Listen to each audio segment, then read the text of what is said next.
sa mga pahina ng kwaderno na taga ng mga katagda na aking ikinalad upang ilahan na gamit ang tintala sadyang umuhubog ng isang tula. Ang aking pangalan pinangahawakan ay buong buong palastik na tinadya sa baligtasan kung nasan daan na aking nilakaran. Dili may hinawi upang matanaw ang bakas sa tiyapak na aking sinundan. At do'y tumayo sa uling baitang na siya nagsasabi na isang tagumpay. Hinabi pangarap na pinagmula ng isang kayaman ang aking tinaglay. Maraming balakid na bumati subalit patuloy akong naiati na paang humakang sa mga humaharanggang sa aking tulad yung mabati. Na ito ang tahanang kinabibilangan ng aming kultura. Tarang pinasok layuning hawakan ng mikropono na hindi nabahira ng anumang tao. Nais mo na, iyong mo dama at tulad ito halika. Huwag kang mga ba kung akala mo na mahirap itong malika.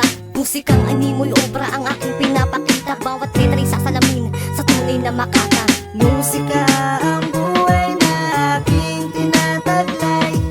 Ito rin ang dahilan kung bakit ako naglalakbay. Musika ang buhay na aking tinataglay.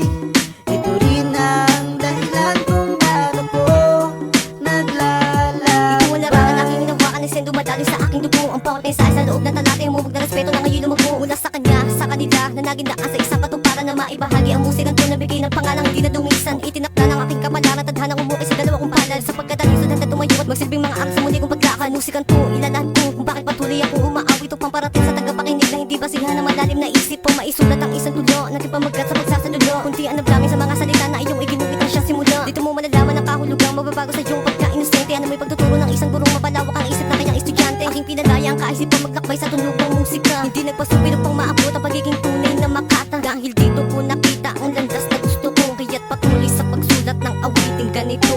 Musika